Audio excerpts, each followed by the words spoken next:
उसके बाद हम आपको पोहा की रेसिपी भी बताएंगे। मुझे बहुत रुलाते हैं।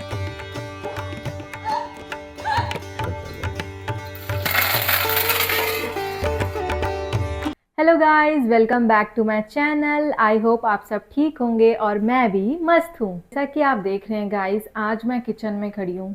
ऐसा इसलिए क्योंकि आज हमारी कुकिंग वाली दीदी नहीं आई है। वो कुकिंग वाली दीदी जिसको आपने पिछले ब्लॉग में देखा था। तो आज हमने डिसाइड किया है कि हम पोहा बनाएंगे और पोहा के लिए प्रिपरेशन कर रही हूँ मैं अभी। अच्छा पोहा मुझसे तो बनेगा नहीं, बात तो सही है। वो मेरे हस्बैंड ही बनाते हैं। तो सिर्फ मैं प्रिपरेशन यहाँ पे कर रही हूँ, उनको सब प्रिपेयर करके दे दूँगी। करी लीव्स है, अभी ओनियन है, ओनियन भी कट करना है। तो अभी फ़िलहाल मैं चिली कट कर रही हूँ।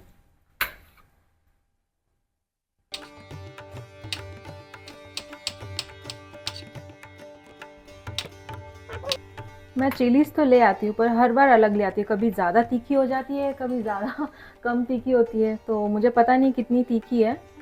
बस एक बार सब प्रिपरेशन फिनिश हो जाएगा, उसके बाद हम आपको पोहा की रेसिपी भी बताएंगे।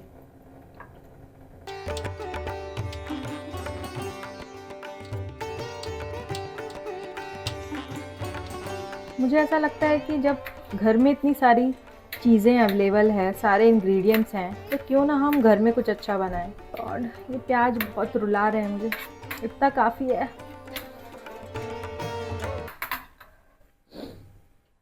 प्याज ने तो मुझे बहुत रुला दिया। बहुत मेहनत कर ली मैं,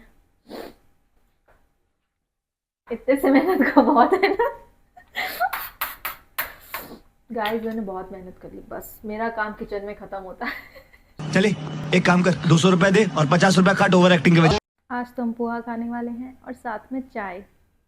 उसके चाय का लिए नाम मत ले अभी उसके तो हम लोग सबसे पहले इसमें डालेंगे ब्लैक मस्टर्ड सीड्स, ओके। जिसको हम लोग राई भी बोलते हैं। अब तो इसमें तेल गर्म होने के बाद मस्टर्ड सीड्स डलेगा, ठीक है। हाँ, अब जनरली जहाँ से हम आते हैं इंदौर से, वहाँ तो पोहे में कभी भी कड़ी पत्ता जनरली नहीं डाला जाता है। लेकिन क्योंकि हम बैंगलोर में रह रहे हैं, इसलिए हम लोग कड़ी पत्ता ज़रूर डालते हैं हर चीज़ में। ओके। एंड एनीवेज कड़ी पत्ता आपको हेल्प करता है बॉडी को।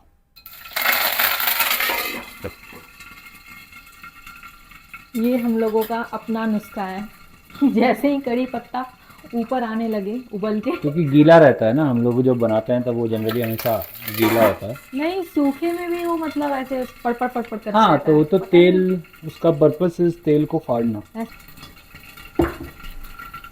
पीनट्स आ गए, मूंगफली आ गई। जब थोड़ा शोर कम हो जाए तब उसको खोला जाएगा। ओके, सो नेक्स्ट मैं इसके अंदर हमेशा डालता हूँ ग्राउंड नट्स या peanuts. So I will put some ground nuts in. और किसी किसी को कम लेना हो तो कम ले सकता है। हाँ, हमें क्वांटिटी ग्राउंड के नट्स बहुत पसंद है। प्लस कुछ लोग ग्राउंड नट्स को बॉईल करके यूज़ करते हैं, कुछ लोग फ्राई करके यूज़ करते हैं, कुछ लोग थोड़ी देर भिगो के यूज़ करते हैं। मैं तो इसको जनरली, हम लोग के घर में तो फ्राई करके भी यूज़ होता था, तो मैं तो डायरेक्ट इसको फ्राई ही कर देता हूँ स्टार्टिंग में। अब ये हल्का सा हो जाएगा, हल्का से ब्राउन करना है ना। करेक्ट। उसको मैं हल्का सा, थोड़ा सा कलर इसका चेंज होगा, फिर मैं इसमें प्याज और मिर्ची भी ऐड कर दूँगा। खुशबू अच्छी आ रही है। करी लीव्स डालते इसलिए हैं, बहुत अच्छी खुशबू आती है। हाँ, करी लीव्स का मेन पर्पस ये है कि कुछ भी आप बना रहे हैं, कोई भी सब्जी, उसमें सब में खुशबू अच्छी आती है। और मैंने सुना है इसे हेल्थ के लिए बहुत अच्छा होता है। वो सब ठीक है, मुझे ऐसा लग रहा है आपने मिर्ची ज़्यादा काट दिया। तो अपने हिसाब से ले लो मिर्ची, जितना आपका लग रहा है।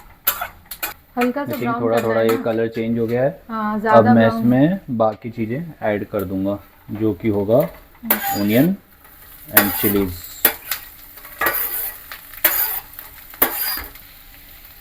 अब ओनियन जले ना, उसके लिए जनरली हम लोग इसमें एक चुटकी सॉल्ट स्टार्टिंग में डाल देते हैं। ओके।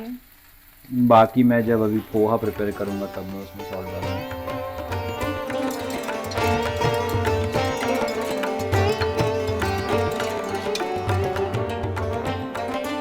नेक्स्ट हम लोग जो है पोहे में, मैं सारे के सारे मसाले पहले ही डाल देता हूँ।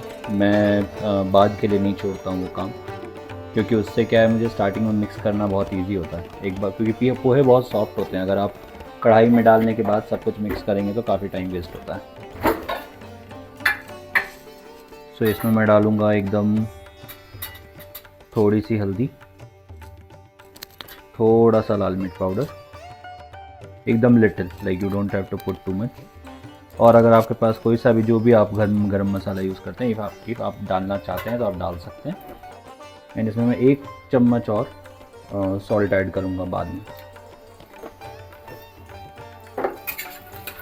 सॉल्ट अगर आपने ओनियन को फ्राई करने में यूज़ नहीं किए तो मे बी आप पूरा 1 फुल चम्मच डाल सकते हैं प्लस हाफ और, बट क्योंकि मैंने उधर यूज़ किया था इसलिए मैं दोबारा से इसके अंदर नहीं डाल रहा।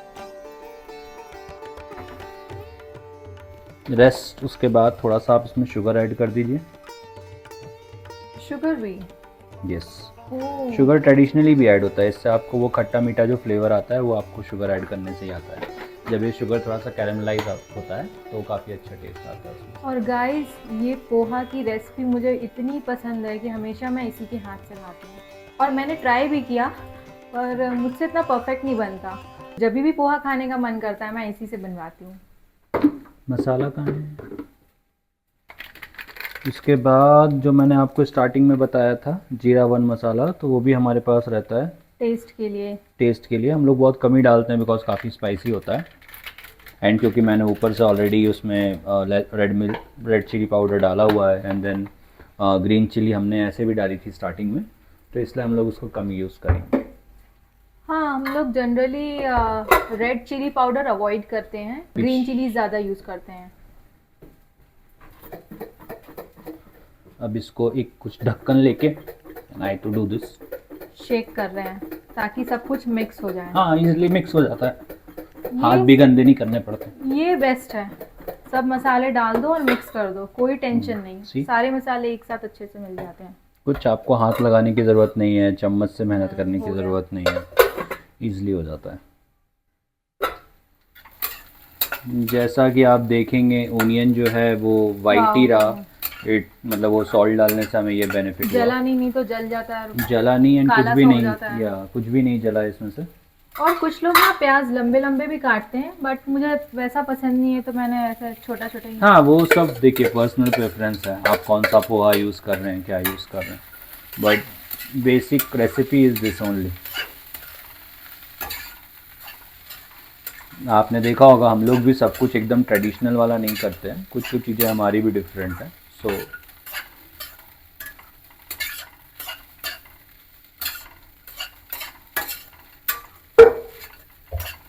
इसको जब मैं थोड़ी देर मिक्स करूँगा तो आपको वो पोहे का जो कलर दिखाई देता है वो आने लगेगा।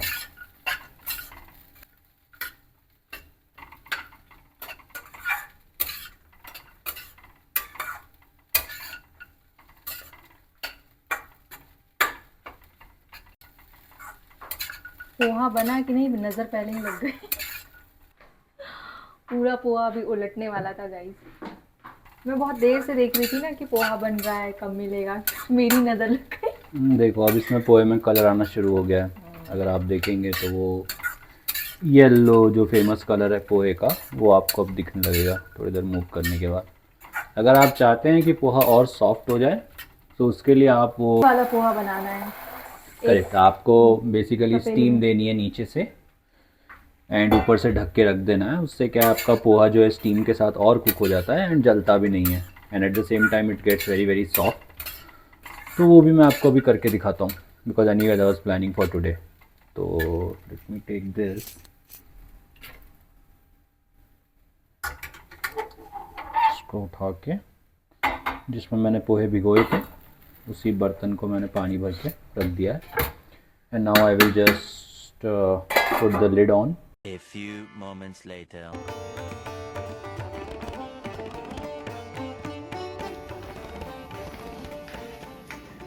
ये लीजिए रश्मि जी आपका नाश्ता। वाह, खुशबू बहुत अच्छी आ रही है। तो ये रहा पोहा गाइस, जो मैं हमेशा डिमांड करती हूँ अपने हस्बैंड से, मुझे ये पोहा चाहिए, मुझे बहुत पसंद है ये। तो गाइस आज का आउटफिट ऑफ द डे ये है, कैसी लग रही हूँ? ये बोहेमियन स्कर्ट है, इसमें थोड़ा सा स्लिट है, फैंसी लुक दे रहा है। मैंने इयररिंग्स इसके साथ ये पहनी है, ये मैंने आसाम से लाई थी।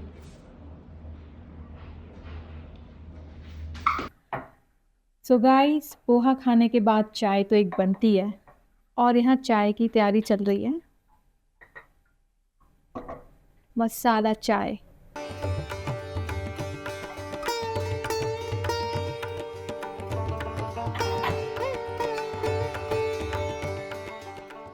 तो इसके अंदर हमने जैगरी ऑलरेडी 1 चम्मच डाल दिया है। अब इसके ऊपर सिर्फ चाय डाल रहे हैं, मिक्स कर देंगे इसको।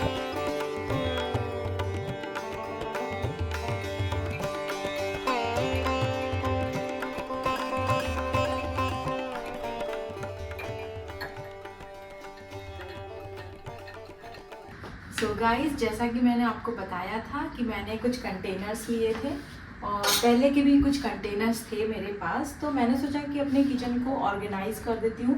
और मैंने ये नया वाला कंटेनर लिया था, तो लास्ट ब्लॉग में मैंने बताया था कि मैं जब इसको फिल करूँगी तो आप लोग को बताऊँगी कि मैंने क्या क्या सामान फिल किया है। पहले क्या करूँगी, क्लीन कर देती हूँ। और हाँ, ये कंटेनर्स को मैंने कल ही वॉश कर दिया था और इनको ड्राई कर दिया, क्योंकि कोई भी चीज़ें बाहर से आती है तो पहले उनको वॉश कर लेना चाहिए। तो मैं ये रूल फॉलो करती हूँ। और ये ट्रांसपेरेंट कंटेनर से ना, मतलब सारी चीज़ें ऑर्गेनाइज और बहुत अच्छी दिखती है। कुछ भी चीज़ें इसमें रहती है तो आपको क्लियरली दिखाई दे देती है कि हाँ इसमें ये है। और मैं पहले जैसे कि कुछ भी एक्स्ट्रा सामान था, बेसन हो गया, एक्स्ट्रा कुछ चीज़ें, मसाले हो गए, तो मैं ऐसे कंटेनर में रख देती थी और भूल जाती थी 2 महीने 3 महीने बाद कि मेरे पास कुछ सामान भी है और मैं उसकी जगह नया ले आती थी। तो इसके कारण बहुत मैस हो जाता था।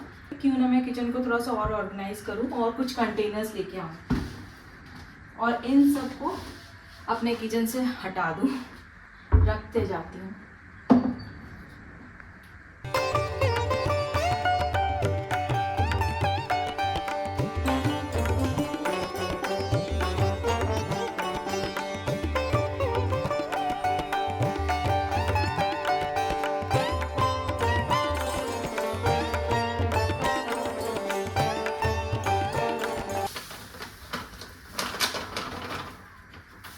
ये सारे सामान ऐसे दिखते रहेंगे तो किचन में पता चलेगा कि क्या बनाना है नेक्स्ट और क्या बना सकते हैं। पहले मुझे ये सामान दिखते ही नहीं, थैंक गॉड। मैं डर गई कि यही है ना दाल, नहीं तो मुझे कंफ्यूजन होता है तुअर और चना दाल में।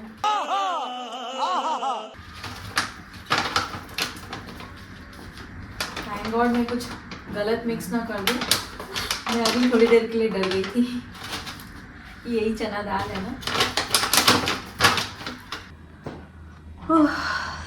कंटेनर्स फिल कर दिए फाइनली और मैं एक्साइटेड भी थी कि सब कुछ अच्छे से ऑर्गेनाइज करूं।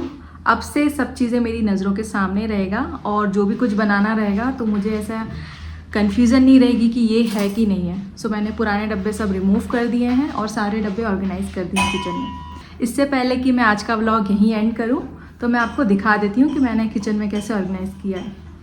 चलिए मेरे साथ बताती हूँ। तो कुछ इस तरह से मैंने अपने किचन ऑर्गेनाइज़ किए हैं। आप देख सकते हैं क्रॉकरीज एक साइड है और जो डेली यूजेस के सामान है वो यहाँ पे है। ये वाले में मैंने ऐसे ऑर्गेनाइज़ किया है।